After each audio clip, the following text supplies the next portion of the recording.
welcome, welcome. Watch you stop, man. This is whew, a lot of things happening wrong today.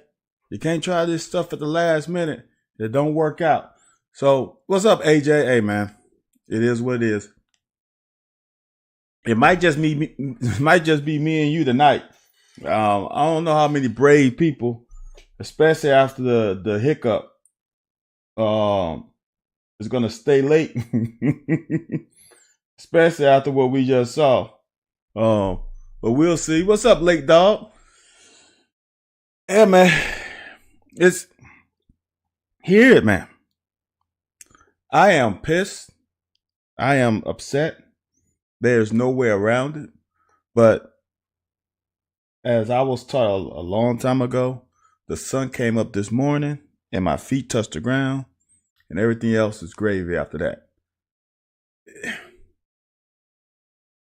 This is what is the crazy part about this. You know, what I've learned in these last 2 weeks is that there are a lot of new fans. Not new fans like they came around, but a lot of kids have grown up not knowing anything but 7-8 wins. That's all they know. You know, some of them know Rich Brooks. That was their starting point of their fandom. Some people started with Joker. Some people just started with Mark Stoops. Just think about it. But Stoops has been here, 11 years? So some kids just started. If you were a 2009 kid, all you know is Stoops. And I don't think people understand the difficulty in getting to the next level. Like, just because you see Georgia there we not Georgia. We're not Alabama. We're not fucking Texas A&M, but you really want to look at it. We don't have a rich history. And on top of that, we don't have a recruiting hotbed. So it's like it's a tough hill to climb, and we have climbed it. And here's the great part about it. We're sitting here at 5-2, and people are up in arms, which is awesome. That is a great feeling from a former player who couldn't fucking win 7 games. So it's a great feeling for people to have expectation. And I highly dislike when people say, well, unrealistic. What is realistic? What? That's your realistic. You can't put your realism on me or on anybody else. Well, I'm being realistic. Well, not to me. Are you not? That realism is self-imposed. It's not all-encompassing. That's your realism, not the realism of everyone else. Now, you might be in a group of people that share the same level of realism. I don't. What is so crazy, and Justin Rowland tweeted something today about this was a good game by Devin Leary. And I just knew when I read it, it was going to bring up some shit. And it did.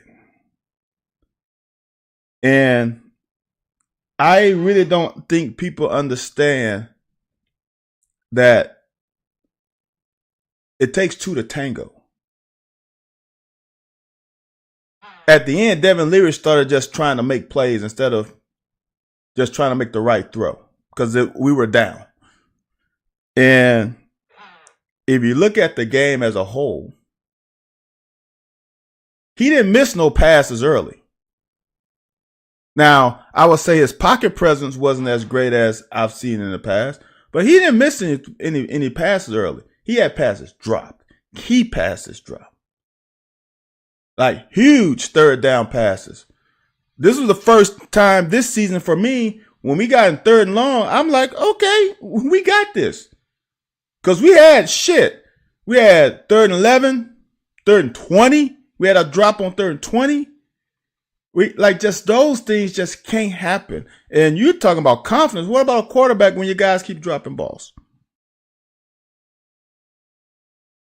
It's kind of crazy not getting on that topic. See, I don't have a script, so I'm just going off the dome. Going off of that topic, I saw a stat watching the game that Leary was 60% at NC State and 55% here. I wonder if we didn't have such a high drop rate, what would his percentage be here? Would it be 60? Would it be over 60? How many yards did he lose from drops? How many extra opportunities he lost from drops that could have sustained a drive? That's crazy. That's crazy. On top of that, it's just interesting how people blame or wants to put a finger on some things and totally miss the whole boat.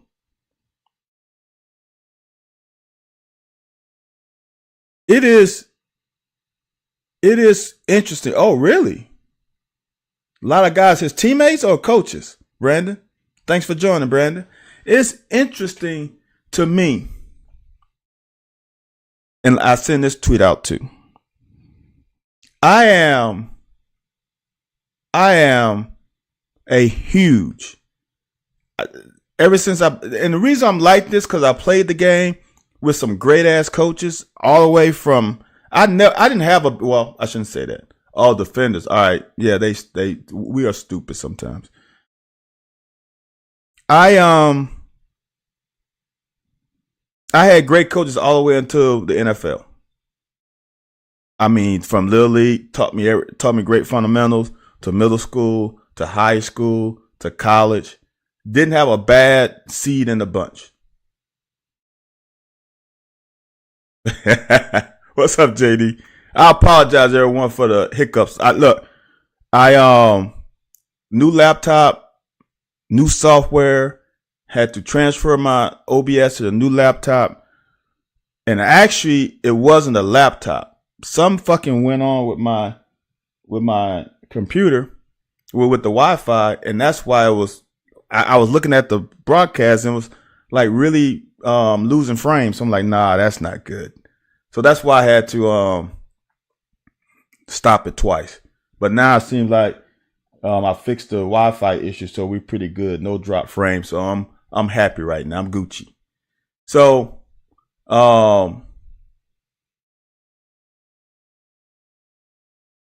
very interesting. The blame game. I understand Devin Leary the expectations were high. I totally get it. I guarantee you Devin Leary Devin Leary didn't think it would be like it is with the room that was supposed to be all great. Johnny, I'm never happy. Never happy. Never happy off a loss. But I'm gonna say this. Here, John, this is the way I look at things as a guy who played the game I started at 17 and ended at 21. Don't ever trust 17 to 21-year-olds to keep your day happy. just you can't do that. You can't do that. But it's interesting that the whole blame game. It's interesting how some fans gravitate and hold on to certain individuals, players, and don't hold them accountable sometimes. And that leads to coaches too. Now, I'm totally on, as I was saying, I've been coached by great players, and I've seen some shit. I guarantee you, I've seen a lot of great calls, and the players don't execute. I've seen it. I've seen perfect calls on both sides of the ball. Players don't execute, and it is the worst result. Either it's a turnover that taken to the house, or a touchdown that no one touches where it shouldn't have been that way. I've seen it all. So my thing is, it's always on the players to me. And not 100%. Like I said, not Dick Gabriel. I said it on the radio last week. That is 60-40 players to coaches. I really do think it's not 50-50. I think it's 60-40. Sometimes I think it's 70-30. Oh, I said that on the Alan Cutler show. And it is that way, man. It is. You telling me, and this is something that is so cliche, is adjustments. I've said this in the past. I'm gonna say it again here. Then I'm gonna get back to my comparison of two OCs. I gotta remember that. It is. How can I'm gonna go back to those OCs and I might come back. As I was saying that the blame game and how fans, yeah, man, I played in that 3-0 game. Trust me. Brian Johnson kicked a key field goal late in the game. Dude, I played in some games now. I don't think people. I played in if you go look back, what was that 96 Louisville game? Look at the halftime stats. I think both teams combined for like 4 or 5 first downs for the whole half. That game was so funny. It was like it was worse than the Indiana game. Some guys on a punt team, and it was like you take Louisville 3 and out, then you come off to the field, you sit down, grab a drink of water, and you literally could not get anything from the coach. It was like punt team alert. Pause on that, Johnny.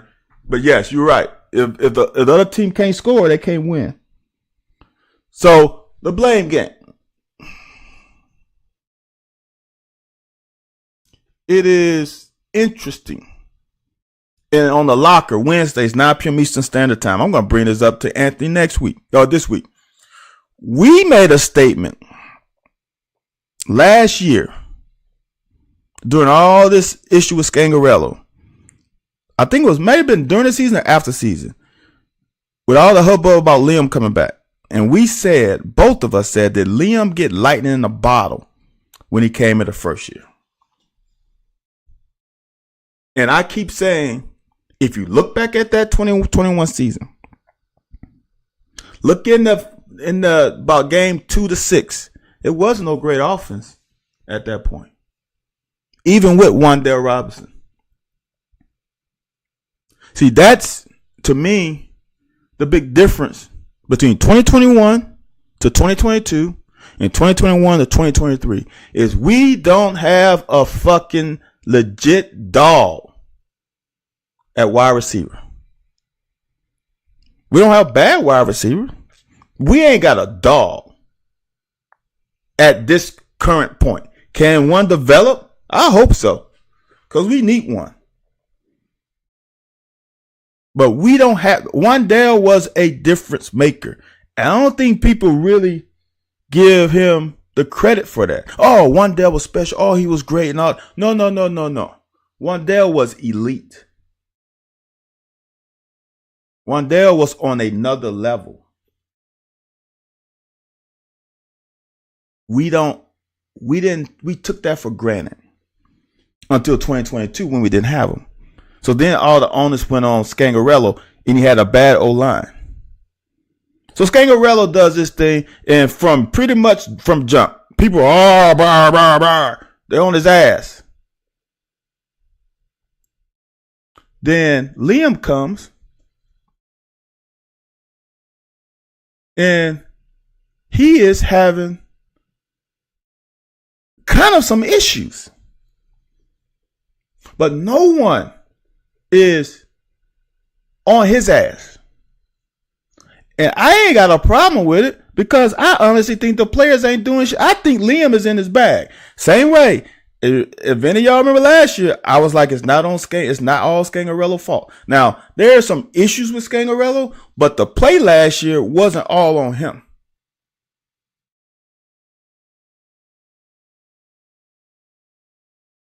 So, why is Liam getting a pass? Everybody said you scored 35 points. Well, the offense only scored 21. And they got a pick. And they got to start the game, good field position. And they couldn't score more than 21 points. Again, I'm not saying it's on Liam.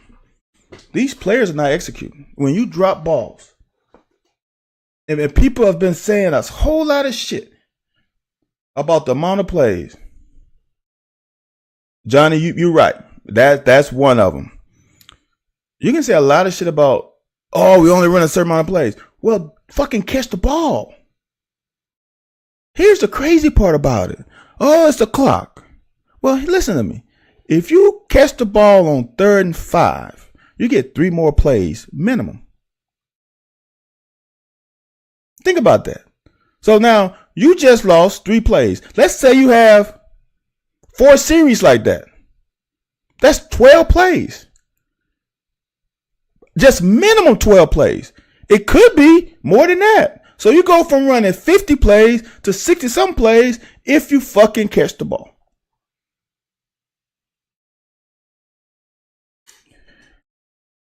So why are people not up in arms at Liam?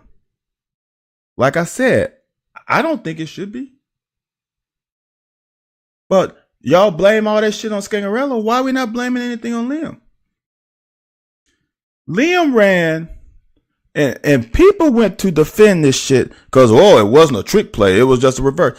I don't give a damn what it was. There's 2 problems I have with the play coming out of half. And then I got to get into this damn thing. I'm already late. Here's what I have. Here's the issue I have with the first play after half. All right. I got a lot of issues. Let's see if I can reduce them. First problem. You went into half not on a good note. So, what am I going to do? I want to create confidence in my offense. We got a guy who had 13 carries for 96 yards. Something like that, right? I think it was 13 for 96, wasn't it? I think so.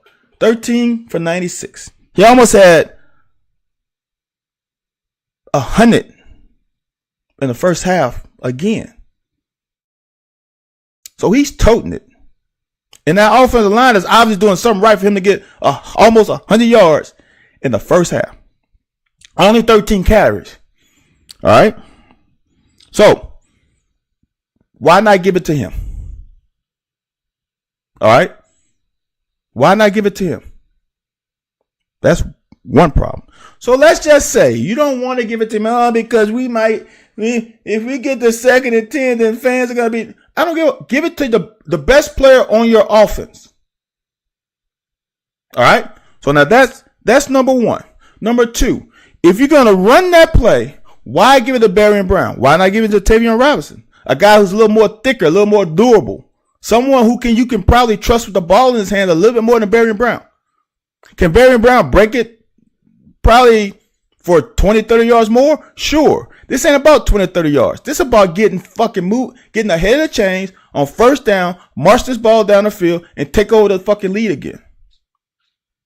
But the Scangarello one, when we had a porous O-line, an inexperienced new first start quarterback, and a runner, a trick play was, oh my God, that's the worst place ever. But this isn't. I don't get it. Why is this play doesn't anger you as much as that play? You got a guy with almost 100 yards a half. That's a fucking running back that's used to carrying the ball. But you're going to get it to a wide receiver. For what? For what? Now, again, Barry Brown shouldn't have fumbled. The player should have blocked a little better. The execution should have been a little better. It shouldn't have came to that.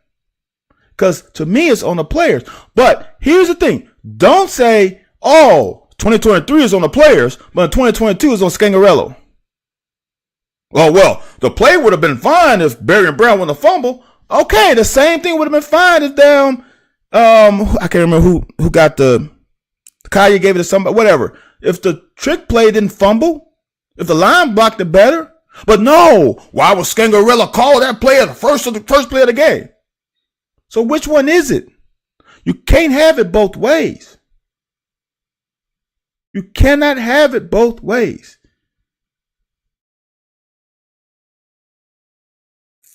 So, all right, let's get to this film because it's not all bad. It's not all bad. Oh, man. Y'all know how I feel about the first play of the game. AJ. Okay, so see now, AJ, you just said, now I got to talk about that. My co-host, Anthony is really the host. I'm the damn, I don't know what you call a guy, the sidekick. Oh, thanks, Brandon. T-Rod pitched you right. Anthony White on the locker Wednesdays, 9 p.m. Eastern Standard Time. I promise y'all, if you like this one tonight, you're gonna love Wednesday. Oh, you're gonna love Wednesday. But here's the deal. The game has changed so much, right? I don't know if you guys remember. I can't remember exactly the year. The year Rondo came with that class with who was the big center? Then they had the guard, Crawford, I think. And prior to that, Tubby, Tubby's a great man. Tubby is awesome. And Tubby was winning with kind of like the caliber of players we were winning with on football. And then then people was upset about his recruiting. So then he had to get Randolph Moore. Thank you, Brandon. He had to get a top class. And he got that top class. And that top class fucking gave him headaches. They didn't want to do. Rondo was a headache. Great player, but in college that year, he was a headache. That Crawford kid was a headache. Like all that shit. To me, that changed the course of Tubby's career. Because he had to get the elite player, which comes with elite problems. That's where we at now. Not only are we getting better players, we also got to deal with the NIL. So there comes a little with NIL. Now, I don't know how it's ran. I don't know, but it just seems weird to me that some things happen and some players are getting more opportunities than others. Is it because we are afraid that we're going to lose them? And that's hard. I cannot imagine the headaches coaches have to deal with now compared to what they had to deal with back in the day. I can't imagine with this NIL and portal. Because now, can you really get on somebody? If somebody's sensitive. Oh, I'm leaving. Fuck him. He's on me all the... Can kids deal with that? So now, you got to walk around your locker room a little differently than you used to back in the day.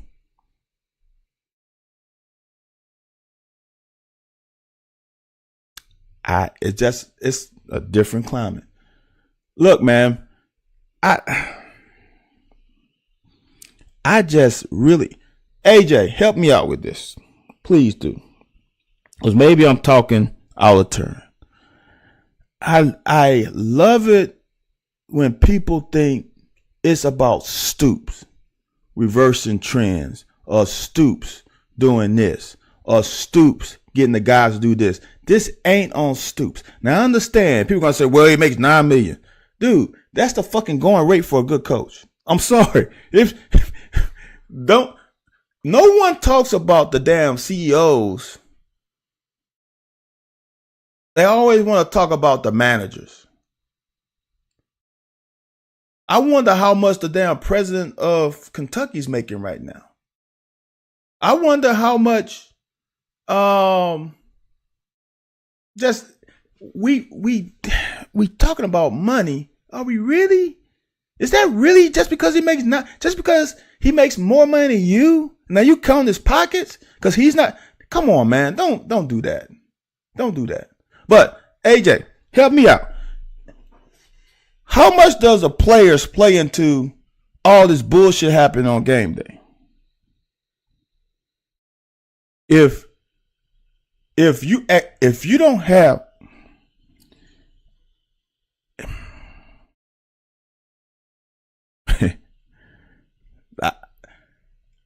I talk about this a lot because I really think talking about it helps. I fucking played on an 0-10 team that lost 12 games in a row to the next season.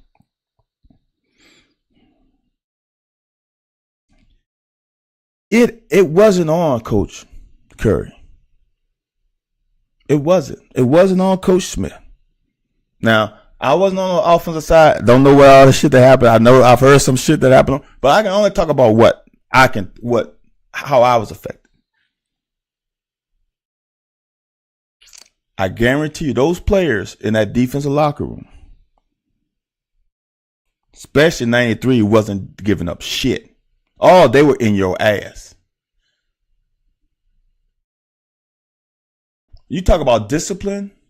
You talk about hustle. You talk about effort. That's policed in the locker room, y'all.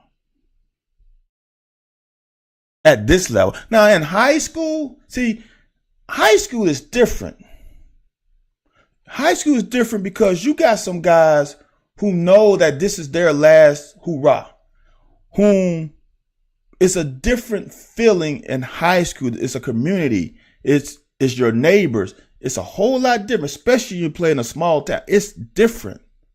A coach in high school, and I know this more now because I'm coaching. Because I know some high schools that is around my old neighborhood that should have better players. They don't come out though. So in high school, you can get out coached by a lot. You can have a team with some great players with shit ass coaches and they can't score a point. And they got dudes that's going to high level schools on the next level. But they got coaches who are shitty. On this level, if your team isn't led by players and led by coaches, that means those players have no self-motivation. That means those players have no self-discipline. That means those players don't want to fucking be great. Because if it takes, when you get to this level on scholarship, if it takes a third party to get you ready to play, to make you do the right things on Saturday, that's a damn problem. On this level, with the chance to look, man, we still with the chance to make life-changing money. See, I can talk about this now because when I got out of college, the league minimum in the NFL was was it 180 or 130? I think it was 180. $180,000. That was in 1997. The league minimum now is $500,000. $500,000. I think it's real close to 600,000. I know it's upper fours. It's a crazy amount. If that right there don't motivate you enough, I have a problem with you. Not a problem with the coach, with you. It doesn't take a coach to have to motivate me to be great on this level. It doesn't. It shouldn't. If a coach, well, man, you need to practice harder. That's some bullshit. If you don't have the self-pride, because on this level, you'll get fucking exposed and you, on this level, it can get ugly on Saturdays, especially at my position. It can get ugly. So all this, it's Stoops. It's Stoops. It's Stoops. Okay, I get it. Stoops is the CEO of the program, and yeah, when shit goes awry, it's gonna go on the guy who leads the ship. Totally get it. That ain't on Stoops. Now, can Stoops hold players accountable Tuesday through Friday? Sure. But on game day, the hay is in the barn for the coaches. They have done bale the hay, put it in the barn, close it. That's it. It's over for them. Johnny said, "Never, baby said, but yeah." See, I don't know. I don't know, John. I don't know. There are. See, now I'm just being real. So, like I said in one of my clips, somebody needs to get in Childress' ass, because he is a really good player that can be a great player if he stops all the bullshit. That's that fake studio gangster bullshit. That's that fake, let me just talk myself into a game. I ain't got no problem with beating your chest. I don't. Because I know as a secondary player, you don't get too many opportunities. But damn, dude, every fucking time? Like, it's something to make a great play and then chirp about it. But somebody else makes a great play and you chirping after they make a great play? Let them be the chirper.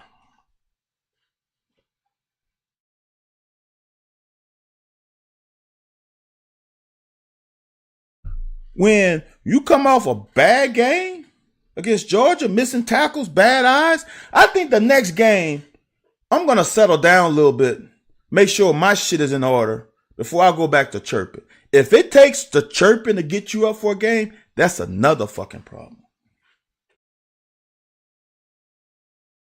Maybe I'm old. I have gotten to the point where I am fucking old. And now I feel like I'm getting to the point of get off my lawn. I'm not quite there, but I'm almost there. Oh, damn, John, I didn't know that. See, John, I'm going to just be honest with you. You can ask Anthony on Wednesdays. I didn't go out. So, I don't know. Brandon said, how do we fix the drops? That's on the players to focus, to get more. I've said this, I don't know, a couple weeks ago, maybe last week, maybe every week since then. You got to get on the jugs machine. You got to catch balls. That's it. You got to get reps in. You got to get reps in. And have confidence. All right, y'all, I fucking talk too much. It's almost an hour, probably. It's 30 minutes. 30 minutes of me talking is enough. I'm done. I answer questions, but shit, let's at least get a play in. So, first play. I freaking thought this was going to be a long night for Missouri. All the hubbub, I heard all shit, Trevor Wallace is out. Well, damn. My man, Rayner from Northern Illinois, he came ready to play. And Coach White wasn't shy. Yeah. TFL, dude. Business, we got a lot of dudes who can talk versus aggregate. A group of dudes almost go in their locker. Oh, shit. Are you serious? See, so Ben, this is what I said this many times.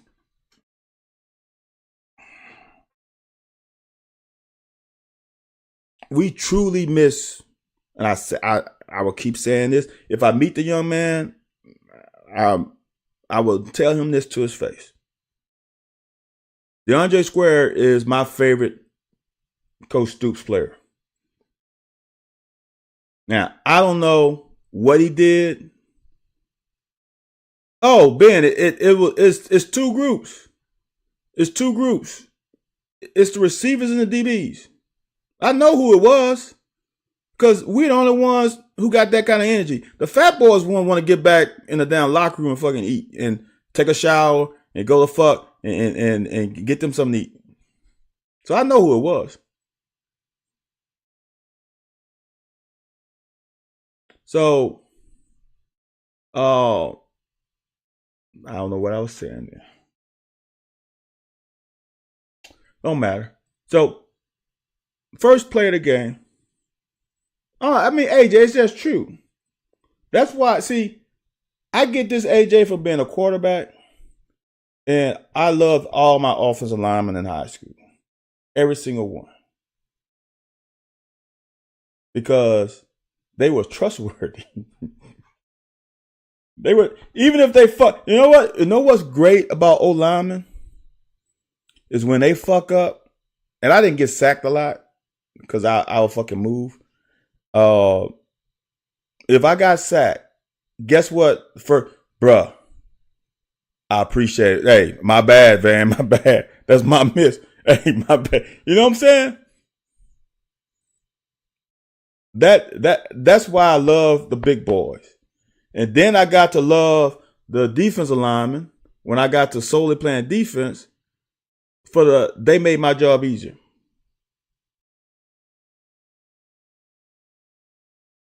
Oh my God, dude. Those are studio gangsters, man. They ain't gonna do shit. Or they really about that life? Now, I don't know. Crowders could be. I don't know. But really? CC said, I'm not one of the sunshine, but I lack confidence and mental toughness. I don't know how to explain this any better because it does sound weird, me not playing anymore. AJ Mike can attest to this. You play on Saturday. Saturday night is a period of time. I never get. This is how tough my mom was. My dad is cool. And my dad played football, so he kind of understand. He kind of understands to give you a little space. I can't remember who we played, but I had a good game. And so we used to eat at Applebee's. So I'm in the car with my parents, and I don't know, I'm chipper, I guess. And my mom was like, "What you so fucking happy about?" I'm like, "Mom, what? I had a damn good game." She's like, "But y'all fucking lost." I'm like, Mom, seriously? Really? That's all it is. She's like, "Son, y'all lost. You didn't do enough. Obviously, you didn't do enough to win." I'm like, damn. That hit home.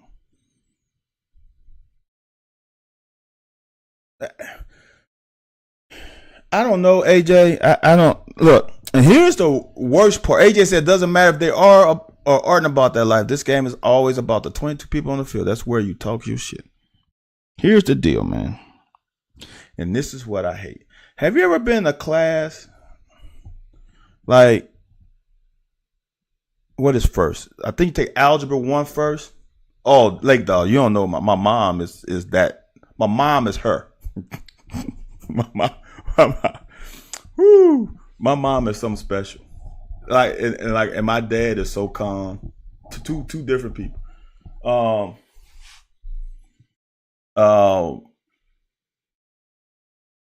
I was saying.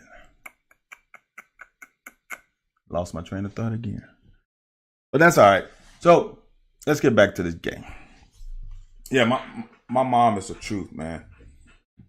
She when it came to sport, and she didn't even want me to play football. But once it happened, it was all downhill.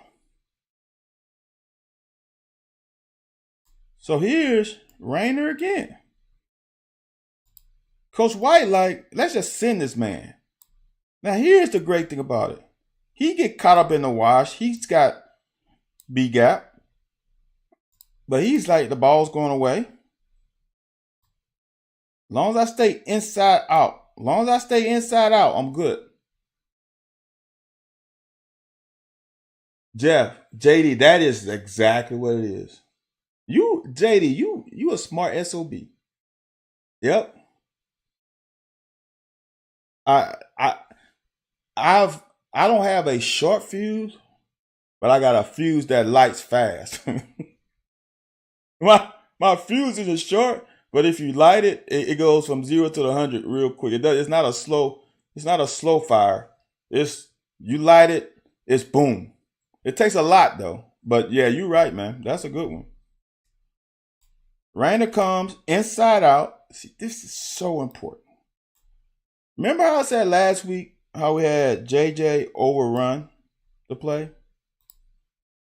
Rainer stays inside out, makes a tackle.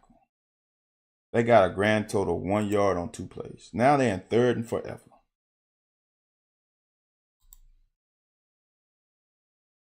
Good coverage.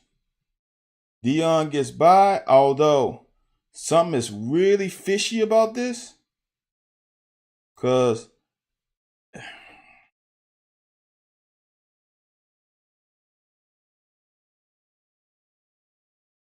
something real fishy about this. And this is what, I'm trying not to say bad things because people make plays. Because as Coach Smith used to say, as long as you make the play, we all good. But if you don't make the play, I'm on your ass. That's not verbatim, that's paraphrasing. But that's basically what it was. So, if Afari is coming in this B gap, Dion has to hold the fort. This play is really for him. All right? We were fortunate. They win the same gap, right? Look at that. They win the same gap, right? All the quarterback had to do was go right here. Because there's nobody there. Because Dion is supposed to be there. Now, the thing about it is, he got his pressure. We got a PBU. And we off the field. But see, that kind of shit is the shit that comes back and haunts you later in the game because of undiscipline. You are supposed to do, on this level in defense, your job is to do your job. Everybody on that defense was probably the best player on that team. So everybody has ability. It ain't like in high school where you are probably the best defensive lineman on your team. You might be the best linebacker on your team. You might be the best corner on your team. So then you got to follow. And this ain't that. Hit your gap. If you have a gap, stay in your damn A gap. If you have contain. You got curl the flat? Go curl the flat.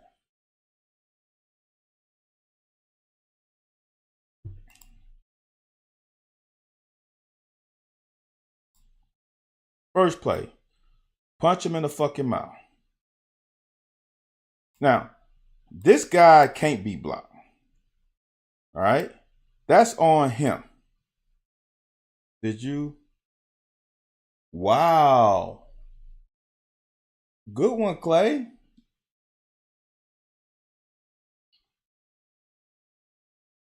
I ain't even think about that. Keyshawn didn't play.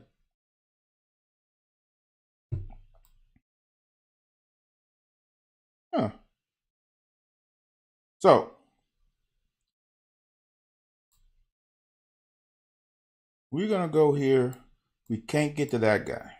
Now, we could have gotten here, but we didn't do. He came. He beat us to the spot. We read it backside. And look how many yards we get. It ain't got to be perfectly blocked when you got a great running back.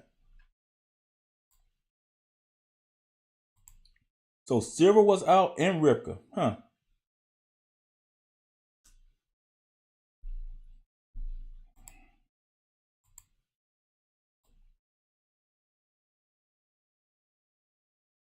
Little pin and pull.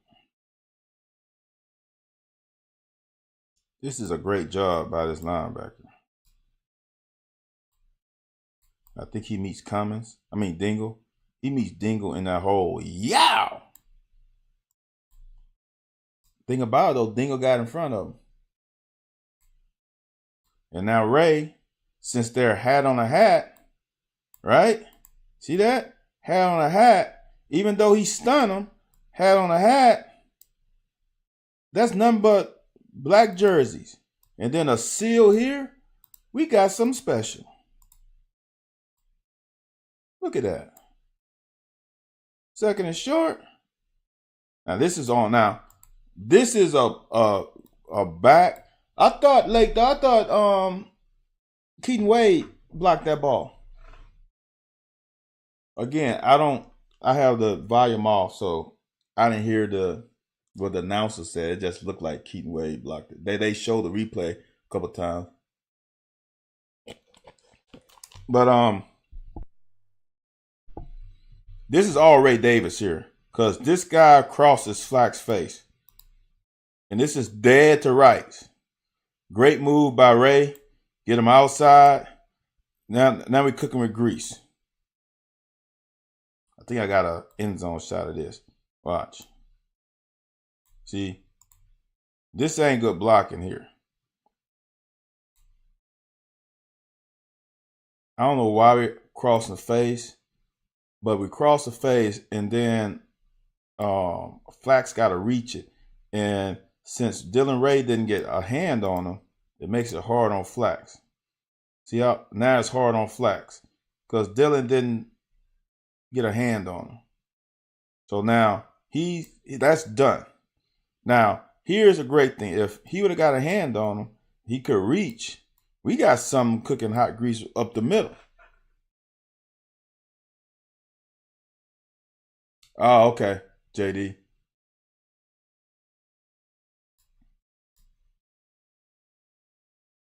That's a great run by Ray. That's all on him. Oh shoot. I went backwards. Well, this is a great thing about this software. I appreciate y'all. Oh, hey. If y'all want to, y'all had me do this a few weeks ago. Cash App. Y'all want to donate? Donate. New software, new laptop. So, great run by Ray. Now that's a borderline clip there. They didn't call it, so we all good. First down, Kentucky. And we do this old pin and pull again, and they blitz. And this guy has him. Nope, Ray's like, you ain't got me today, brother. This is good blocking by the receivers. You cannot have big plays in the run game without receivers blocking downfield. Just that simple. Great block by Dane. And Dane, someone said this earlier. I forgot to read. Dane had a great day fucking blocking. And this is another one. That's a great block. So now, y'all, how many times have we passed the ball? Huh?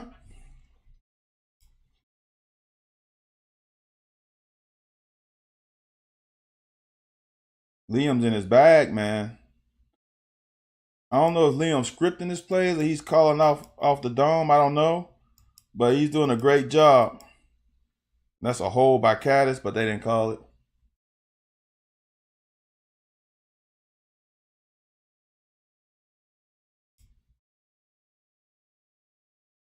Now, I want y'all to see this. And just keep this in your memory bank. So, these guys over here like to play a lot of man and they like to blitz. All right? So that puts a lot of pressure on these two guys when you stack them and you can run rub routes. rub him, come over here, then it's hard for him to get over the top of you, and we got an advantage. But see, the problem is the other team holds too, and they don't call it. So watch how Tavian Robinson takes his guy to I think that's number 1, and makes him see how number 1 has to ride the hump. Now remember this play, and we're gonna get on this a little later. Remember, look how Tay, he's gonna let him get in his body so he can push him to his guy. All right. Great play. Now this was even better. This is the problem with when you play man a lot. So you're not playing with 11. You're playing with 8 or 7. Oh, that was Crowders? Okay. Great job by Crowders. So you're playing with 7. All right. Now, when you're playing with 7, when you run this zone read, who has the running back and who has the quarterback? See, if this guy had eyes in the backfield, he can come off and help on the quarterback and give the safety time to come.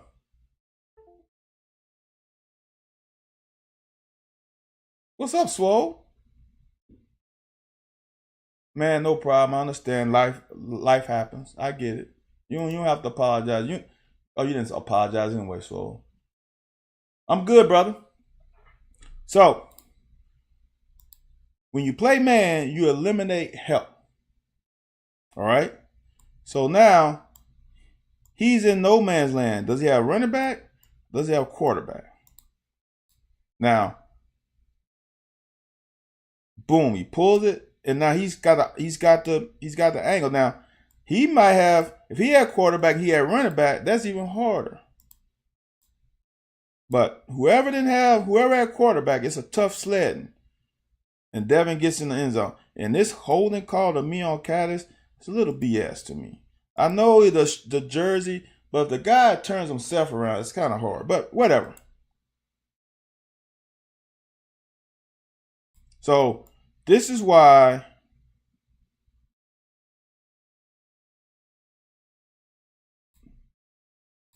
you run plays like this when guys have man-to-man. Well, what's that, John? What was the play?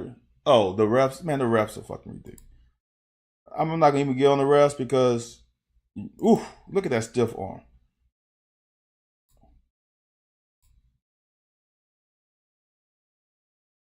Because we still got to execute.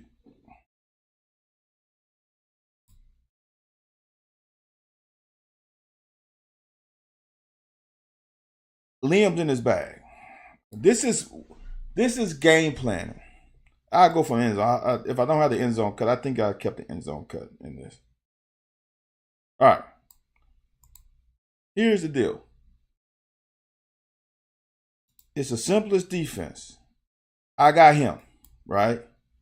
The problem is if you clear out, you get a linebacker on a running back one-on-one. All right. Now, I have talked about this ad nauseum this year about how to attack leverage by the wide receivers. This is a masterclass by a running back on how to attack leverage. It's similar, Clay, not exactly the same, but similar. But on that play, see, like, that's why I say on that play, I don't think Ray Davis ran the right route. If you remember on the Florida route, Ray came here and flattened out, then the ball was turned, he turned up. I think Devin was thinking he was going to do what he did now. So, because Florida plays zone here, let me just tell you what. So, Florida plays zone. So, at a corner, sit on Dame, and the thing was to throw the ball over the top, over his head, because he was on the linebacker outside. But I think Ray Davis ran the wrong route. But even with that said, he should have thrown it to Dane Key anyway. But whatever. So, masterclass of attacking leverage. This guy has outside leverage on him. All right. So if Ray would have just ran this way, he would have just latched on. So I'm not saying that he could have covered Ray, but this would have been a harder throw.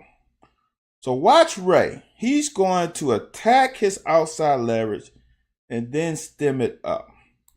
So what happens when he does that is this guy has to respect him attacking his leverage and has to widen, giving him a little bit of a gap here, right in there, that allows separation for an easier pass. Attacks it. Look how long Ray went at that angle. Boom. Now he stems up. That guy has no chance because he's uncomfortable because Ray attacked his leverage. That's all the separation you need. Easy pitch and catch, touchdown. Man, we are feeling glorious right now. We are feeling spectacularly glorious right now. Oh, all right. It's bad that we know how this ends. It's bad that we know how this ends.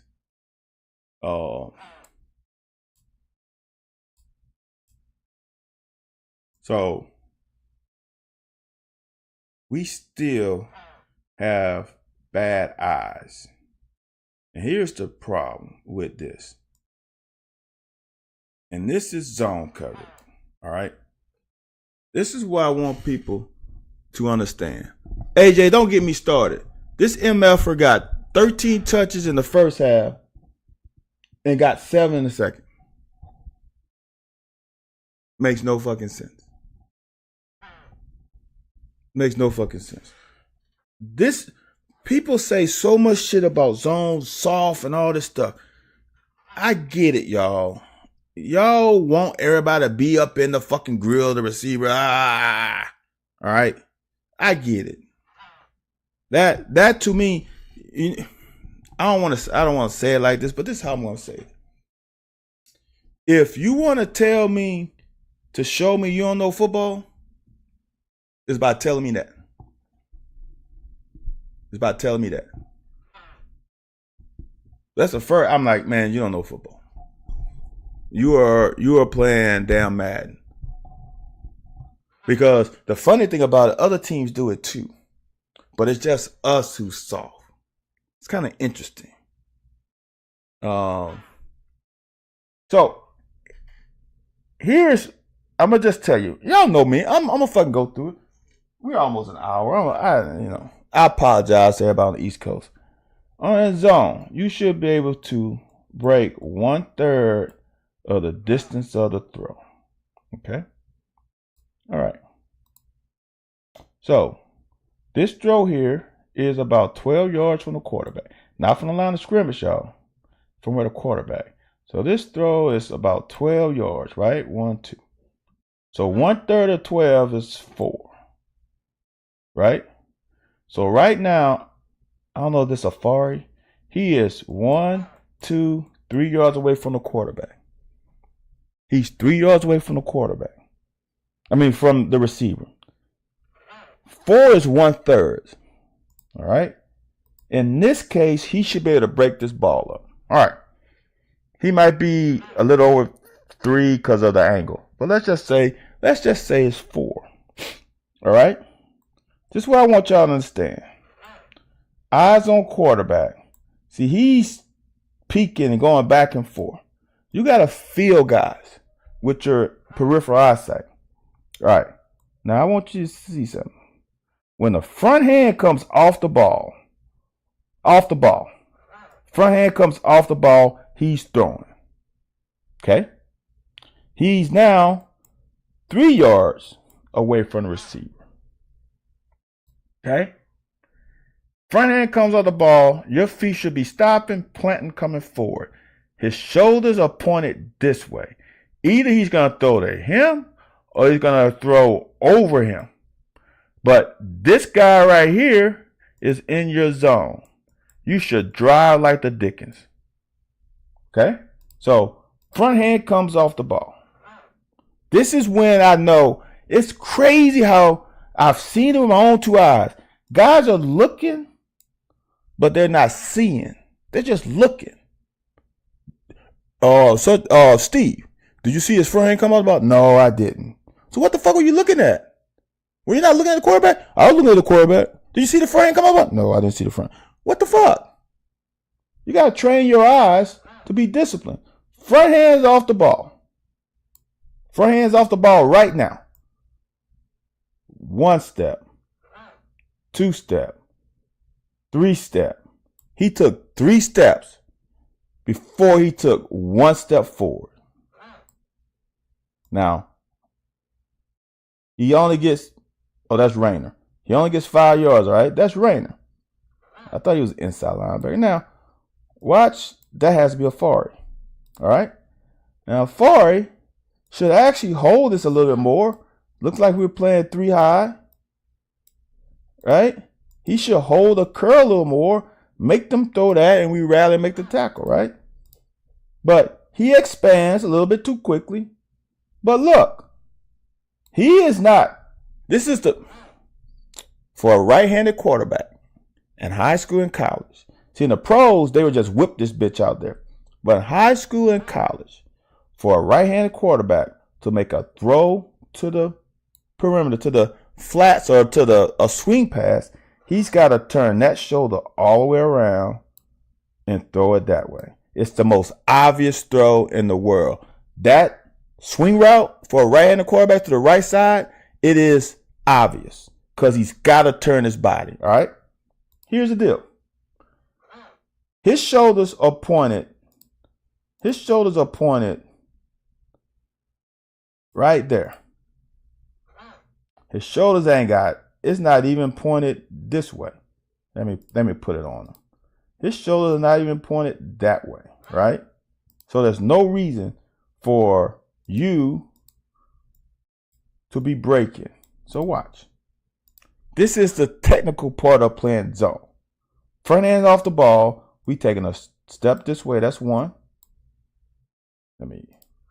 That's 1. That's 2. That's 3. That's 4. Before we are even coming back the other way.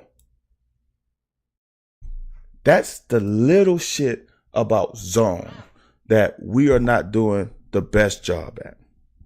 That's the little stuff about zone that our eyes are not at the best. We don't have the greatest of eyes. We got to be so locked into that quarterback that we get jumps on balls. That's the advantage of zone. You get a jump on the ball.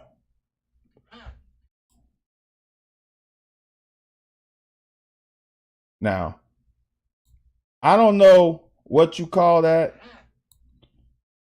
Because it's not in the tackle box. So if you are pushing a guy in the back, I thought that was a clip. It didn't start in the tackle box. Come on now. But okay, whatever. That was a good tackle by Childress. Now they got us on this. They went quick. That's fine. It happens. Now this is just talked about eyes. This is what good eyes is all about right here. This is the definition of good eyes. And it's simple what they're trying to run. They know what we're in a lot of times. We're in a version of quarters, a version of cover 3, zone, pretty much. All right. So what they're trying to do is influence this corner with this route and get 1-on-1. I think this is Burton on a wheel route with the outside linebacker. And honestly, they have us. But when you have good eyes, look where the quarterback is looking. And this is the other thing. Okay, This is one thing for high school players. The good quarterbacks can fool you with their eyes, but on this level in college, they can't fool you with their shoulders. So even though his eyes might be here, his shoulders are pointed that way. See the little thing there? You can kind of tell. See how his eyes trying to peer down the hash? Oops. Trying to peer down the hash, but look how his shoulders are this way. So on this level, in high school, you can read eyes more. In college, in the pros, you can't read shit because these guys be throwing all kinds of off-platform throws. But in college, you can read the shoulders. His shoulders, see how his shoulders never leave the sideline angle. His shoulders never go, you can tell. His shoulders are not parallel with the hash. I'm going to show you on the end zone cut. And that guy made an interception with a damn thumb cast. So, see how his shoulders, I couldn't say all this in the cut up because I ain't got enough time. See how his shoulders are pointed this way? But he's trying to look at this guy.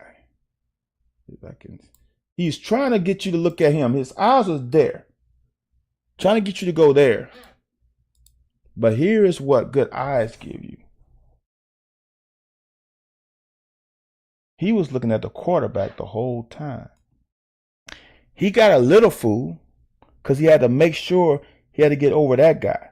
The other thing about this is, if you can see him right here, Lovett does a good job of getting under him, making my job like, okay, I see my guy, he's at least under him.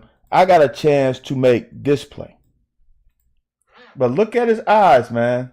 Look at Max's eyes. The whole time you're in frame, he is looking at the quarterback. Here's the other thing I want people to understand in high school players. Who gives a damn about him? See, I know a lot of high school players will go, oh, they will go from here and look over here to try to find a receiver. Why? The most important thing in football is that brown thing right there. I'm going to that. I'm not going to him. He is irrelevant to me. This is what I want. So watch. Eyes on ball. He never peeks at the receiver. He sees ball. Go get ball. That's what I'm talking about, man. Now we come at Ray Davis doing Ray Davis things. This is great blocking on this one. Push him where he wants to go. You come and get a block. Get a block. Now the receivers got to do a better job. No, it's not a receiver. Yeah, it is a receiver right there. No, it wasn't this one. I'm thinking of another play. That's great running. What we got, like 15 on that? Now, this play is a design outside run. Boom, bounce. Watch all these guys. We blocked down. I did that wrong because that's not how it went. He goes to here. He goes to there. Dane Key lays a fucking great ass block. Now, for all you people saying, oh my God, why are we so soft? Why is this guy so soft? It's the damn defense, y'all. Here's the thing. Here's what I want people to understand. The offense has all the control in a game. They know what they're going to run. And the defense this side is guessing on what they're going to call. They're guessing. So offense has the advantage 90% of the time unless defense calls the exact perfect play for your offensive play. How often does that happen? 5 times in a game maybe? But this is just, look at the blocks, man. Seal. That is a fucking, this is what I'm talking about. Dane came ready to play, man. I can't wait to see what he has for the rest of the season, because that's the Dane I'm expecting. Wow, dude. Dane got off his feet. That's bringing every ounce of whatever one is. Dane 200 pounds, 180, 190. Look at that. Yow. Dude, that is a good ass. Yeah. That's what we need. And he stayed with the block.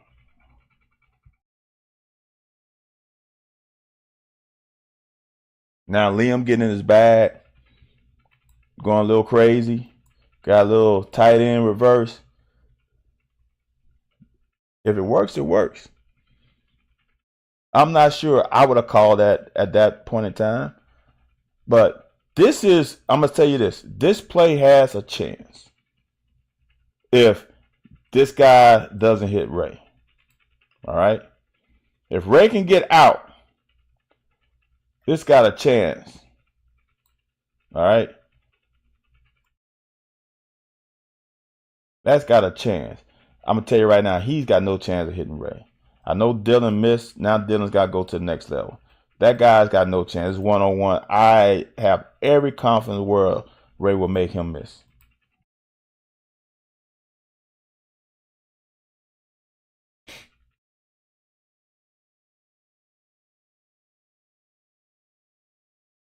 It's 3rd and 5. This is the most just hurt your heart. 3rd and 5, and they run a simple ass. Well, this looks like inside zone play. Simple as inside zone. We miss a block here. He missed. Good block here on the outside, and we get 5 yards. That's crazy. I just knew tonight it was ours. I just knew it.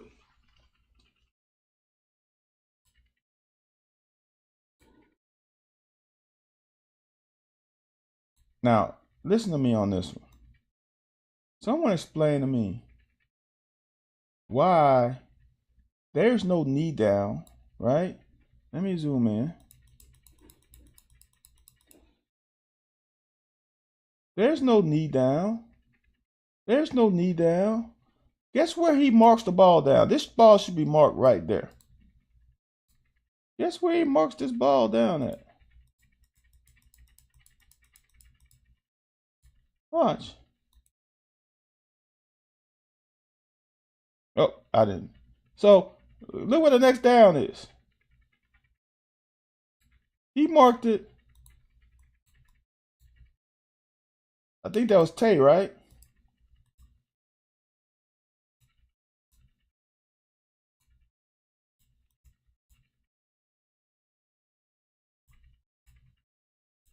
How can I get rid of?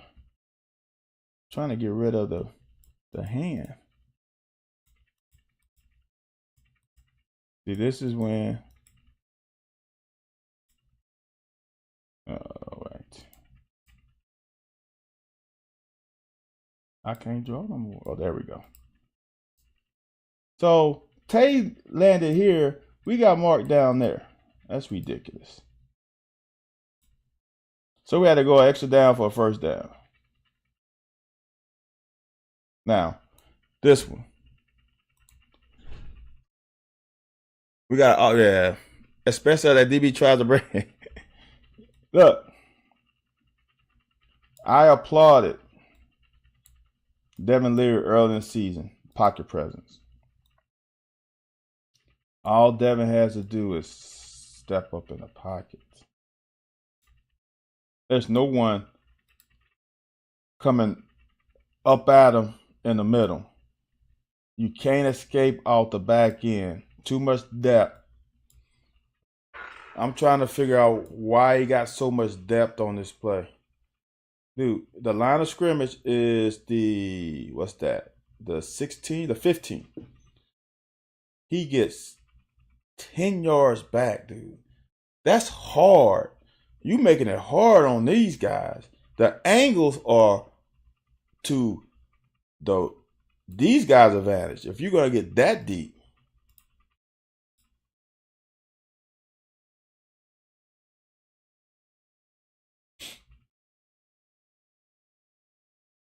That's the way to throw it away, though. Offensive line and Ray doing offensive line Ray things. But we got a little holding call. And it was a hole. That was a hole. That was a blatant hole. I think it's what, this is a 3rd and 11? I think this is 3rd and 11 now. Great ass route. Like I said, this route is good against when you can scheme up routes that's good in either man or zone. That means you scheming something up. That means you are making it easier on your players. And they better capitalize. Because this isn't easy. This motion is key to determine man or zone.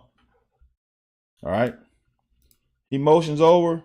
The safety seesaw. But that safety doesn't really come down. The safety doesn't really come down. So you're thinking probably some type of zone. All right. So you clearing out, you're trying to create space. These two routes are to try to create space for him to sit in. All right. Here's the deal. If it was man, right, you create rub routes to probably get that one. Because he's going to go up to his guy and try to rub him. All right. And you got an over route running away from the defender. Oops. I went too far.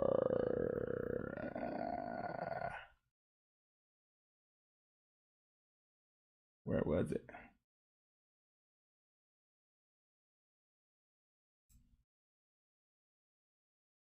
Is this it, y'all? Got a little bit further. You get a hold on the next one.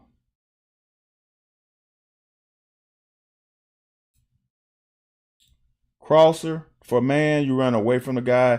This is a good one, and man. And we got this, and we got that.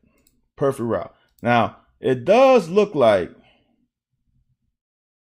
he's open, but the ball is thrown. This guy right here is in no man's land. He's outside of Tay. I don't think Caddis can beat him to the first down if we throw it out there. The ball is thrown. See that? And he's there. But even if he's right here and you throw here, I mean, Caddis could run over him, but that's not a guarantee. You want to throw for the sticks if you can. Great fucking timing. We're in sync. Great ass play call. This is a problem with running man.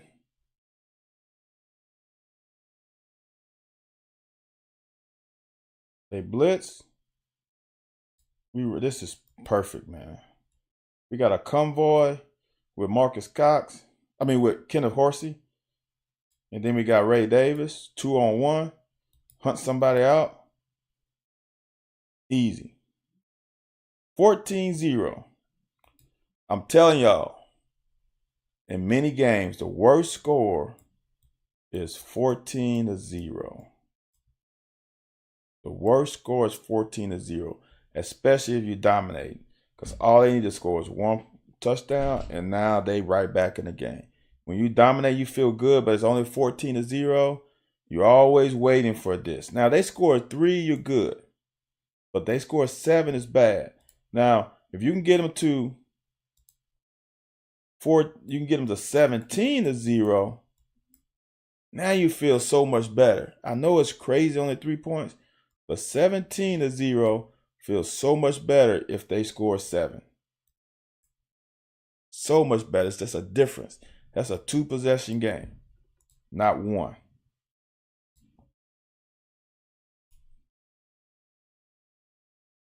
Boy, Dion almost got that. Who is 95? 95. Is that Saunders? I thought Saunders was 97. This is a great timing. This guy right here, I think he has another year eligibility left too. Just his patience. I think he learned from Trevin. Ball snap. He actually gets, see that little hesitation there? Hayes is 97. Who is Dink? No, Hayes is 90. Dink. Who is Dink, JD? Dinkins? Huh, has he played much this year? That is a great hit. I'm telling y'all. Sometimes, look, there are sometimes when a game isn't for you to win. It's just weird how that is. Some games are not. Saunders is 92. Okay. So Dinkins is 95. Thanks, JD. So some games are just not for you to win. If Max doesn't have that damn thumb cast on, I guarantee you that's a pick. I guarantee you that's a pick. So that'll be 2 picks in 1 quarter.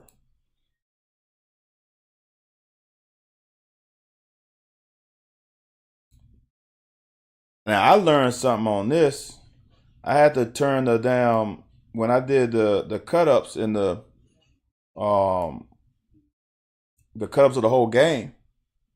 Again, I go on YouTube.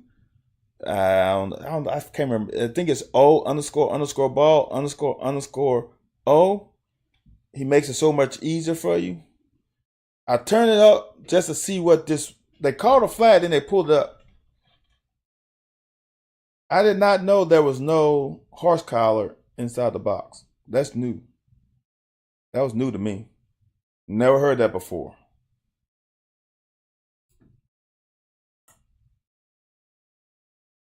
Now, am I being just an ass here? Tell me if I am.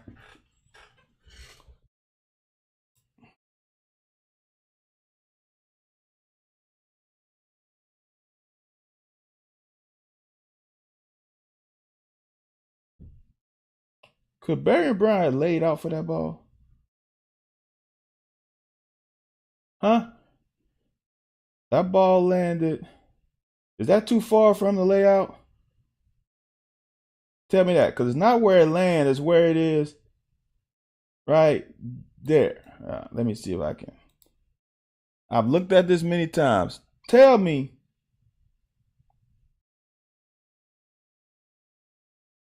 Could he have laid out right there? Could he have dove for that? I don't know. See, Clay, I really don't have a problem with the shot because it wasn't a contested throw. He was open. He was open. I don't know, John.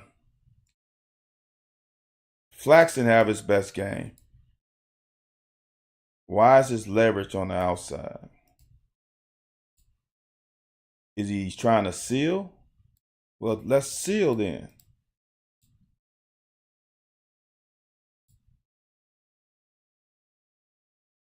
So that is hard. Great job by Ray to get something out of it. Now this one bothers me a lot for a lot of reasons. One thing, do we not have a hot call? They're not a hot route. All right, that's one. 2, Devin sees him right now. So that's on him. Why would he take this hit? Devin's looking at him. Is Devin waiting on a hot route? All right. So if Devin waiting on a hot route, this is the other level. And this is why there's no trust. There's no synergy completely.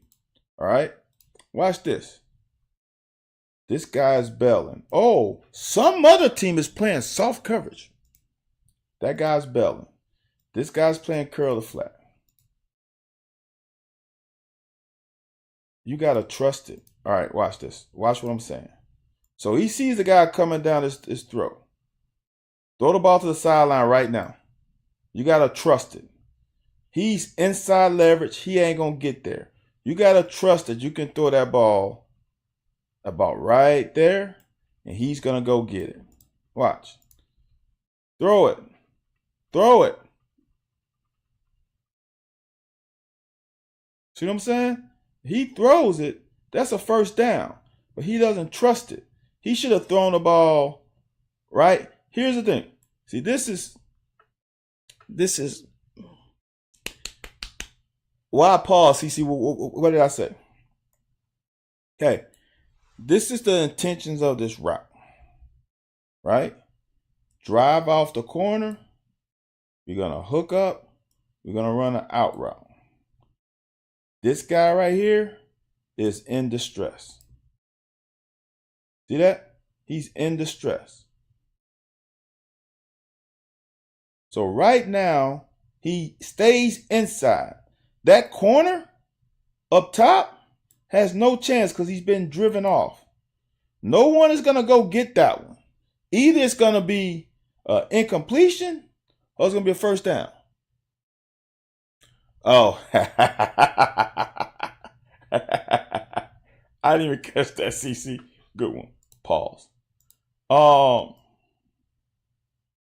Throw it now. Throw it now.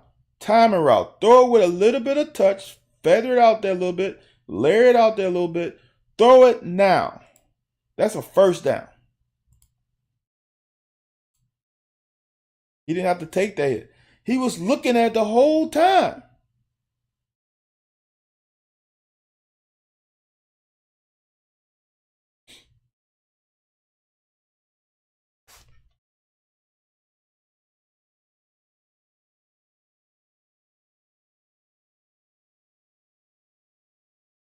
Can't do it.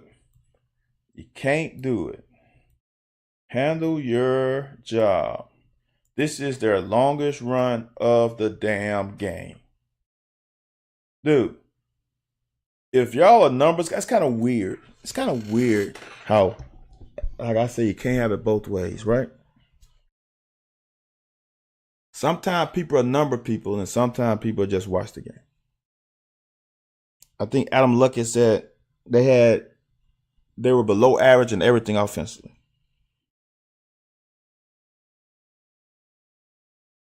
If you would have told me that Burton only had 2 catches for 15 yards, I'd have been like, we win this thing by 20 something.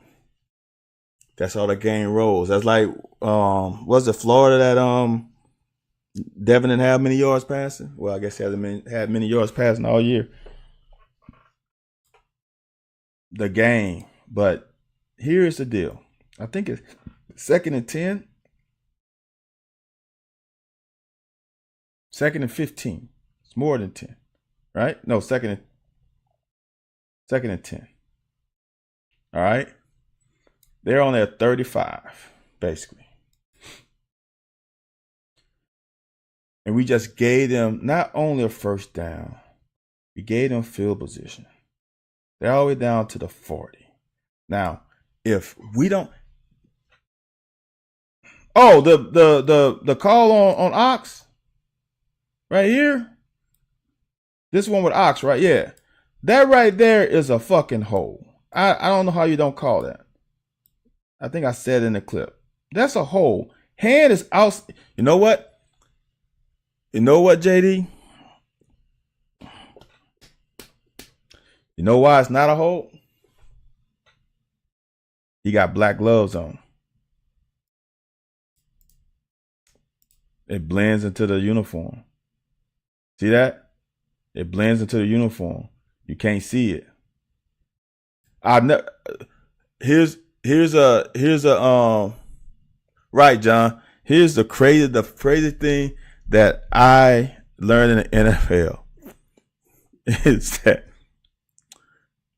players buy the colored gloves of the opponent.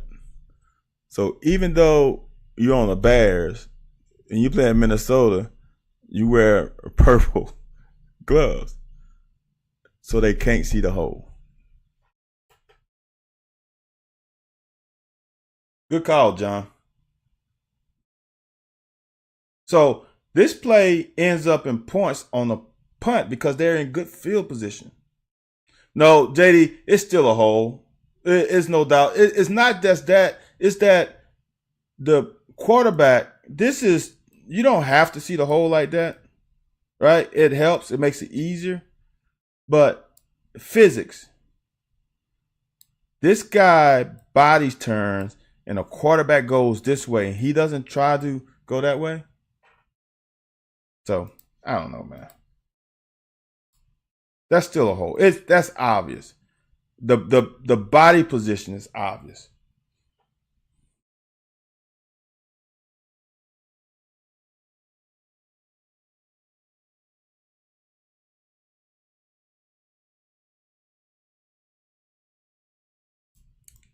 This is almost perfection doing your job. Dion has to take that's his responsibility. Ox is trying to get to the quarterback. He doesn't quite get there. That's his job. And now we just rally. Good job of rallying. That's Childress. Good. That is a great tackle by Childress. Great tackle. This is a great tackle by D-Jack.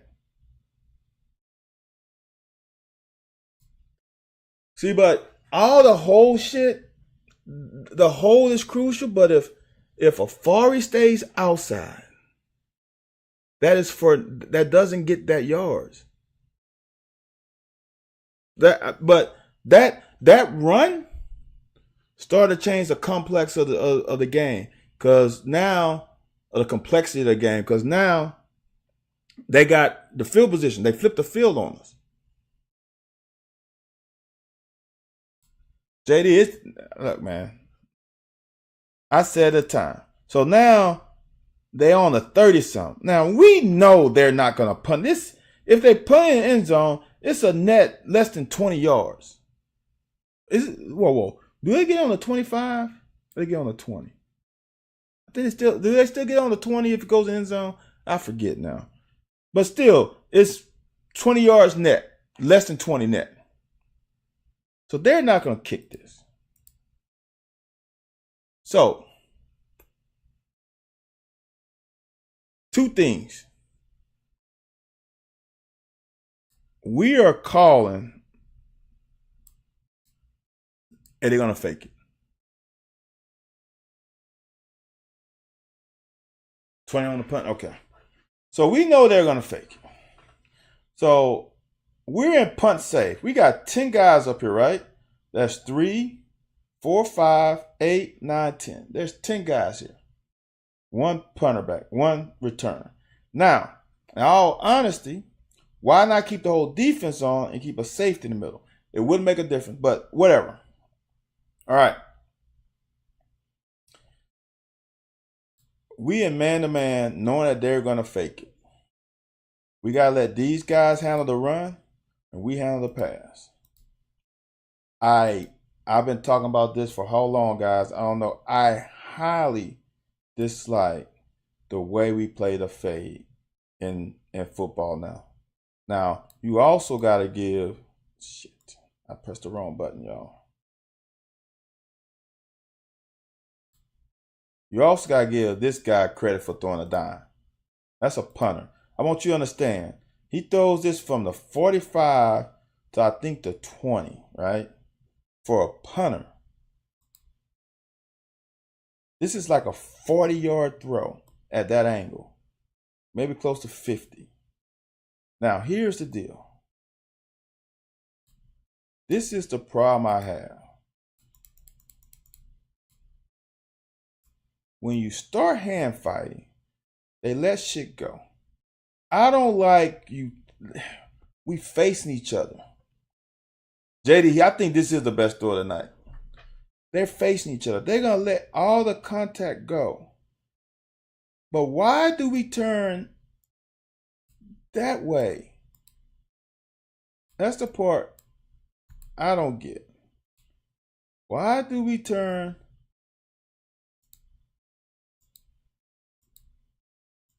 Why do we turn that way?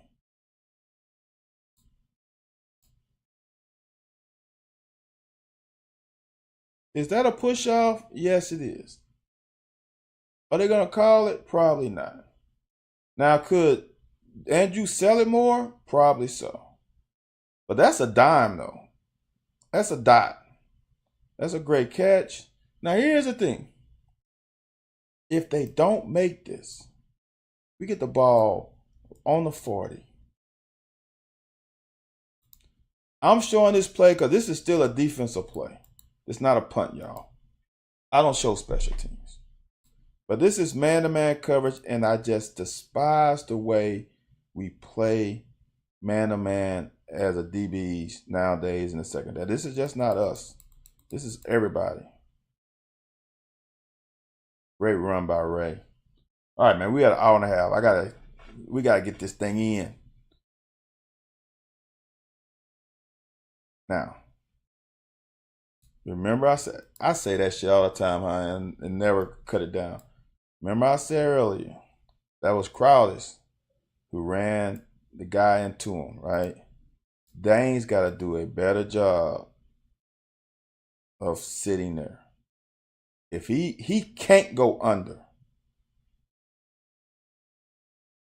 He can't go under. He can't.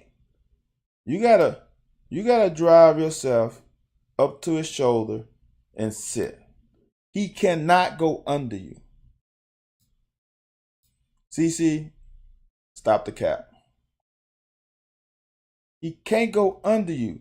That's dead. That's dead. This should be out the gate if he goes under.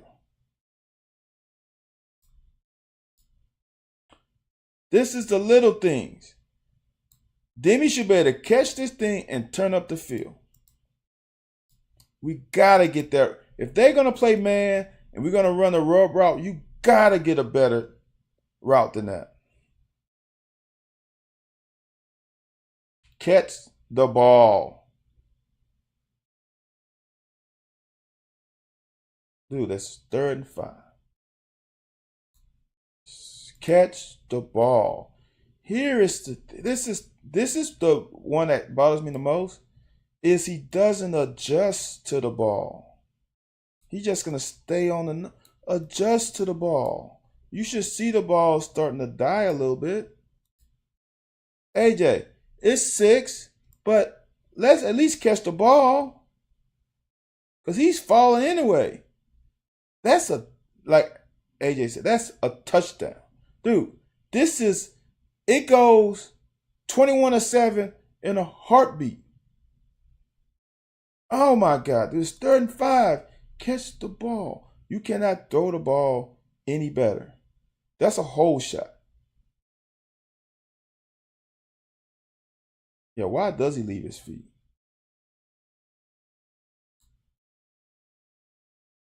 That hurts. Oh my God, that hurts. That hurts. Gotta have contained, man. Damn.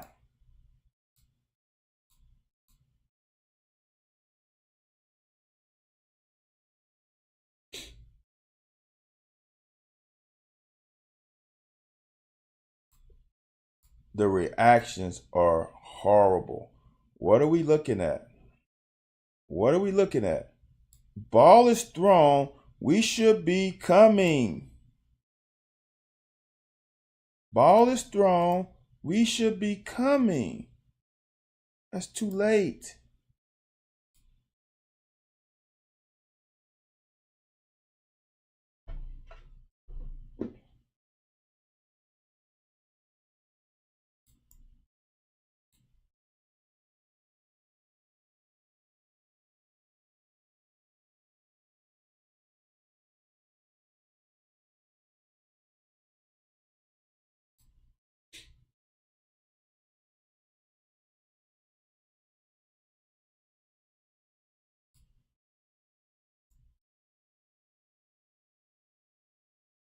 Eye discipline.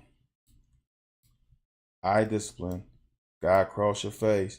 Now this one in real time, I thought JJ Reed was gonna fucking lay him out. And then to see him go down low, I was shocked. That's a DB move. I thought he was gonna lay his ass out. Thought he was gonna thump him. Good hit by D-Jack. That was a good. This is the other thing. Now, he might have gotten up a little bit too far up the field, but Childress coming in and not allowing him to bounce is what made this play easier to happen for D-Jack. See that? He couldn't bounce. Because he could bounce. He might got a lot more out of it. Now, this to me is atrocious. This ain't got nothing to do with Brad White. This ain't got nothing to do with Coach Collins. This ain't got nothing to do with nobody but Andrew Phillips. It's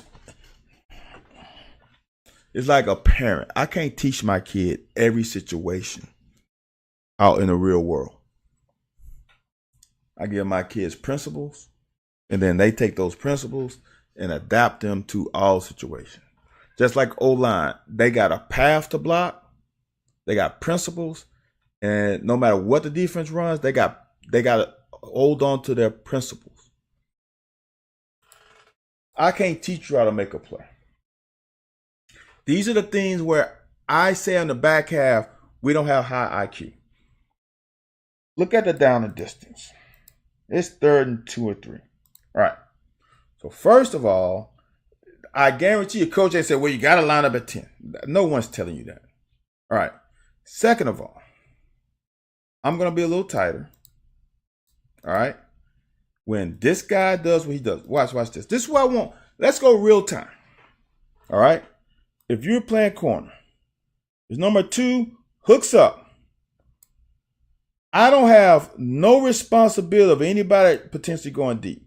Why am I bailing? There's nobody has a chance to go by me. Second thing, all right? This is when I'm in high IQ. When they're in a bunch fucking set, the safety's in the middle.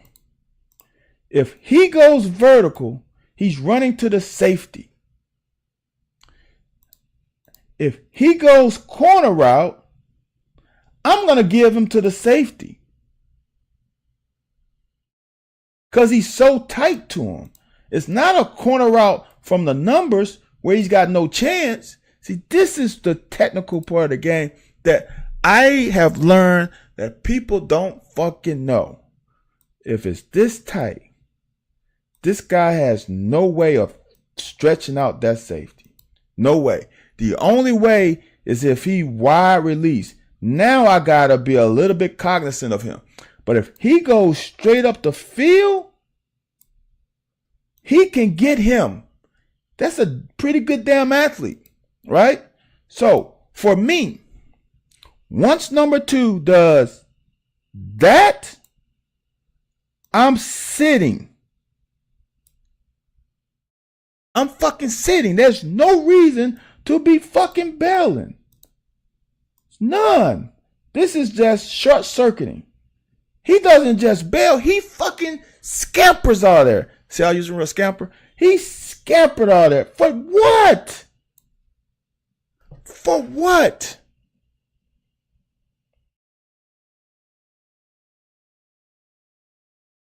It makes no damn sense from a football IQ.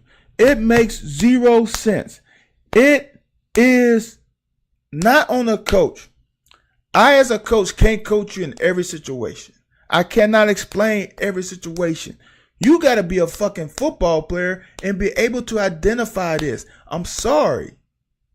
Your ass is on scholarship. This ain't high school.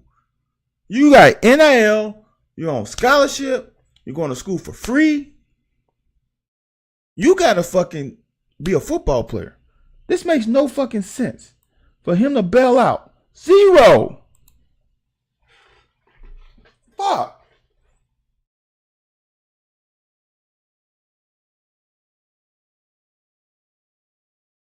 What is he running for?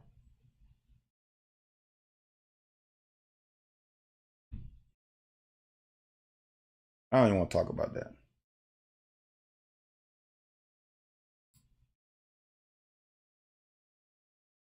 See, that's good defense.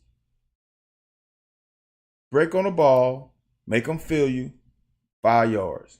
That's good defense. Now, we can switch up the coverage sometimes. Like this, we can switch up the coverage. Good coverage, nothing there. Now they try to run this. It's bullshit.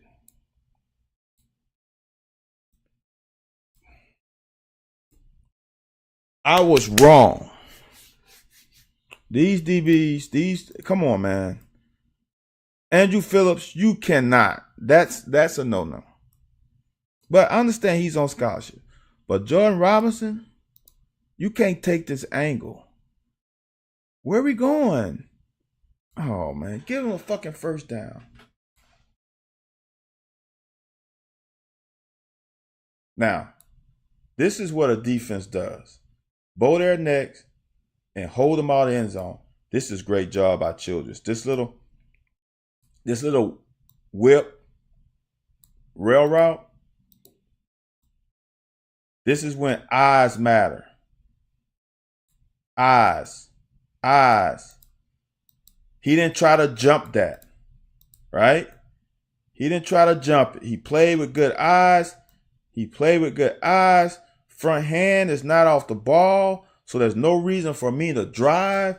Now, I don't know if this was, but this is what I'm thinking in my head. Front hand is not off the ball. No reason for me to drive it because his front hand's not off the ball. So I'm playing my man, eyes back on my man. Saw that? This is teaching tape. You can tell by the face mask. He's looking here now. He stops. He goes to quarterback right there. Front hands on the ball. So he ain't throwing it. Eyes back on receiver. See that? That is fucking perfect. That's great eyes. I wanted to cut that up, but I know I didn't have 2 minutes. 2 minutes wasn't long enough for me to describe it. So I'm describing that. That's good eyes, man. That's perfection. And we get rewarded for it. Stop fucking talking so much, though. Try to run. What they thought they had with these, this is with trips, this guy's got to displace or they just run a stick route, right? So he's displaced. The linebacker, they think they can get to the linebacker, but they switched. And now they can't get to Weaver. This is high level defensive call. Defensive execution. See how Rayner goes out? He thinks he has it because now there's a hole. But then everybody just crashed it down. And they get a field goal. It's 14-10. Now the offense gotta fucking hold this ball and end this half with points or punt it inside the damn 10-yard line. Great run by Ray, man.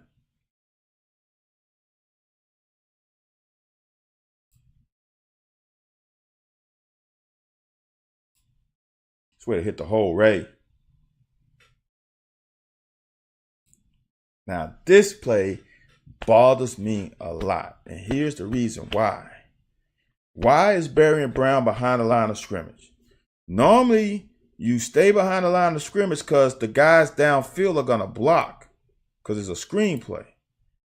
Now, not only does Barry stay behind, he actually gets further away on the route. And if he's coming scot-free, that's not a screen. So why not get at least 2 yards down? I don't know, man. Let me stop talking. That's a wasted play. That's a great. Ooh.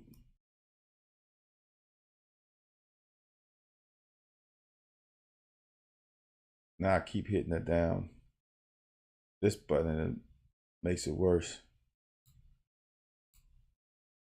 So that's a great play by this backside guy running this down. That's a great play. The only thing there's nothing you can do because he's able to do that because he has no worries about the quarterback because they got a corner blitz. This is when you call the right play. Man, I'm not going to even get on a late dog. I'm gonna stay safe tonight. It would have been great right here if he would have pulled it and threw that right there. RPO that bitch. Threw it right to Barry and Brown right there. It's ball game. Him on number one. Is that Barry and Brown? I think we get something. And in turn, we get a TFL.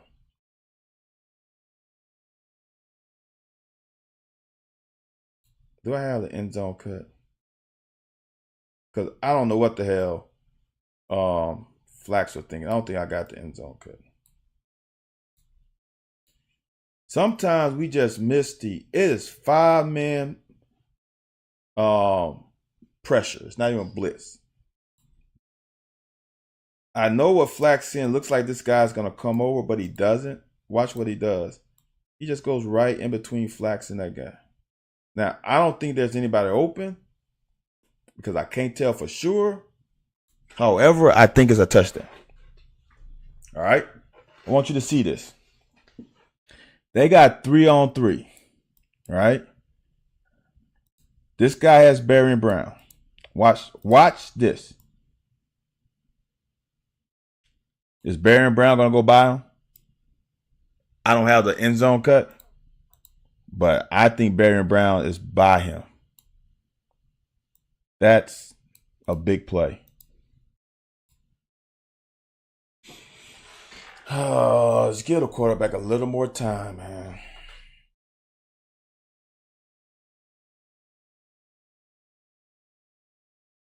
This is just a case of eyes, man.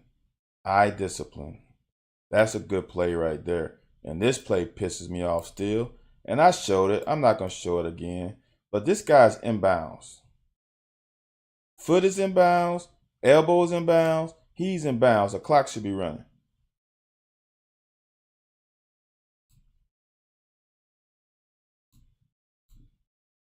Now, watch the difference. Watch Afari here. Front hand comes off ball. Watch. He's coming forward. That's good defense. He is 1, 2, 3, 4, 5, 6 yards away. This is about a 8-yard throw. So 1/3 of 8 is 2-point-ish. So he's 6 yards back, right? He should be able to break up 2 to 3 yards. Watch this. This is when you know it. And as a player, this is how I in practice start calculating. When he touched the ball, look how much ground he could. He went 1, 2, 3 yards. It's almost foolproof. He drove 3 yards on an 8-yard route. It's a third of the way. That's how you play good zone defense. I think this is a Jordan Robinson one. You cannot do this. This is not, coaches are not doing this, dude. I guarantee you, this is not coaching. This is just being afraid to get beat deep. That is not how you play cover 3. With a bad break on the ball. At least break on the ball. Good tackle, D-Jack.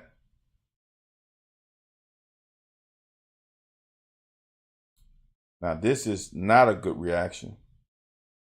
Ball is in the air, and we too busy looking here instead of seeing the front hand come off the ball.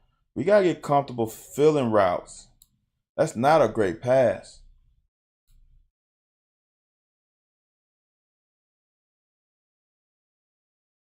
Okay. I'm going to say this again. I'm not going to go over because I think I said all I need to say. Look, man, if you're going to press bail and you got help in the middle, you have to be outside. The only time you inside is when you don't have help in the middle because you are trying to defend that. All right? But you got a safety with nobody else to threaten him, protecting your inside. Okay? You cannot let a receiver get in your blind spot. Now he's dead. That receiver is in a blind spot. He can't see him. That's why he does that. If he's outside of him, he can see through him, through the quarterback, and see the ball. This is great. This is great approach to it, because you want to press so they'll run the fade route. Then you bail. Where you in? This is the one you should be defending. When you press bail, they should not throw this. The thing that they should throw is maybe a comeback. That's or an out route. That's the only two routes. This route should not be completed. If you press bailing, you are enticing them. You do that to make them throw this route. Fuck, man. That's fucking just bad. Why turn that way? All right, y'all. That's all we got. That's all we got for tonight.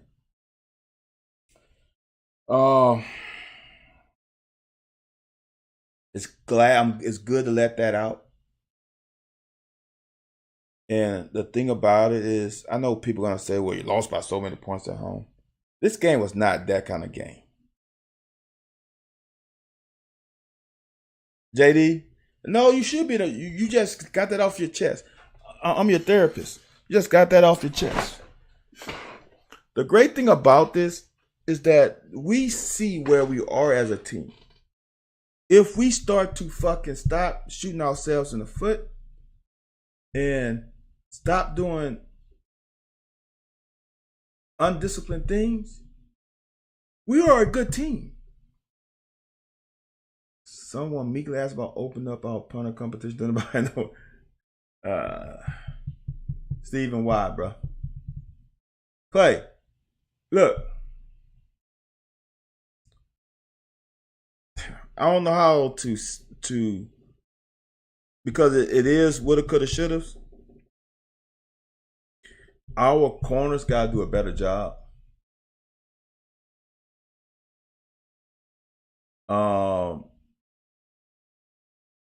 We just can't kill ourselves.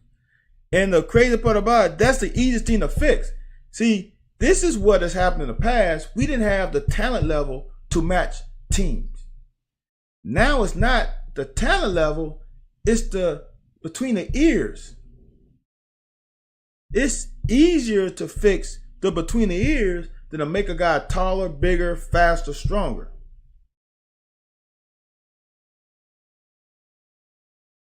Like I said last week, I truly believe that we can beat that Georgia team in Athens. I know we can beat this team at home. We just didn't do it. The crazy part about it is we are losing to good teams. That shit's going to happen. I don't think anybody had us going 12-0. I had us going 10-2. 9-3 was I'm like, okay, we can possibly go 9-3. That's still on the table. If you think Tennessee is that great, I don't know what to tell you. Now, I know some of y'all we just going to lose to Tennessee because of history. Man, fuck the history. I hate that shit. I hated that shit when I got to Kentucky because I had nothing. First of all, I didn't know shit about Kentucky. Be honest with you, the history. So I came to Kentucky knowing no history about the damn UT rivalry. So don't put all those years on me. Now, I contributed to the years, though, because I never beat them. But what I'm saying, so now put those 4 on me. Don't put the prior whatever many. Tennessee, that shit ain't got nothing to do with this next 2 weeks from now. It has nothing to do with it. This team is good enough to beat everybody on the schedule for the rest of the way. Don't go by the fucking brands. Fucking Tennessee lost to fucking Florida. Damn, South Carolina is almost imploding. Alabama is Alabama. But they are not playing great football. They playing that brand on the front is helping them win games because they got guys who know how to win games. The Mississippi State game, Like I said before the season, they got a new coach with a new offensive coordinator with a fucking quarterback that was made for Mike Leach. So you telling me that you cross the Bama out because I'm just go by brand. You cannot tell me that Tennessee team is elite. You cannot tell me that South Carolina team is elite. You cannot tell me that Mississippi State team is elite. I know all the bullshit. We haven't beat them on the road. Fuck that. We haven't lost to fucking Mizzou at home in a long time. That Louisville game. Did you not see Louisville lose to a fucking 1-4 or 2-4 Pitt team? If we do what we're supposed to do and stop fucking self-imploding, doing the bullshit, dude, we can win 4 out of 5, definitely. Definitely. And don't let us go Tennessee, Mississippi State, and be 7-2 playing Bama at home, at night, with a little weather. I feel good about that game. I'm not going to pick us to win it, but I feel good about the game.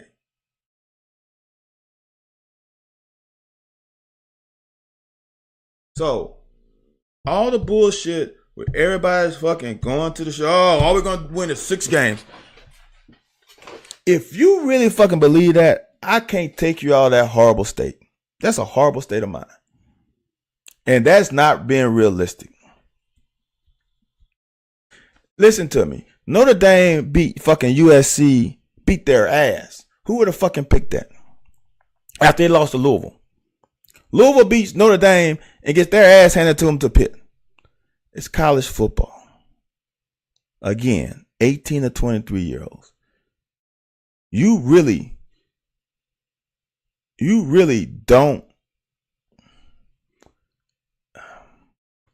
don't understand some of the things that these kids have to go through. And this is why I try not to be hard on them personally. But when they fuck up in the game, I gotta show the fuck up. You can't do that in the game. You don't know what these kids have gone through the week, 2 weeks. You don't know what happened in their life on college campus, at home. Shit happens, man. And it can't take your mind away from the game. No excuses. That's real. Hopefully, this little break, give them a little break. They can probably go home for a weekend, re-energize themselves. Hopefully, the leadership on this team can hold guys accountable. And we come back home and we beat Tennessee at home. And then we are 6-2. And I don't want people saying shit. I don't want to hear it. If we beat Tennessee at home, I don't want to hear it. Because for all you MFers that are in the moment saying crazy ass shit, I don't want to hear it. We lost 2 games, yes. Some of y'all had us at 5-2 anyway. Some of you had us at 5-2 anyway. So don't want to hear it. Don't want to hear it. When we beat Tennessee in 2 weeks after they lose to Alabama, now I want to ask a question. Would you rather them beat Alabama or lose to Alabama? They got a hard game the week before they play us. They got a game that's emotionally draining because that's really what they feel as their rival. They got to expend a lot of energy that week. Let's see how they bounce back in a week after playing them. All right, y'all. That's all for me. Thank y'all for tuning in and going through my 15 minutes being late. Thank y'all for watching, man. I really do appreciate it. I really appreciate the banner, especially when it's this late. I don't want to say no names, but you know who you are. I appreciate all y'all, man. Lose to Bama and all 7 of their get called for target. Oh, man. Really? All right, party people. See y'all tomorrow night. Same time, same channel.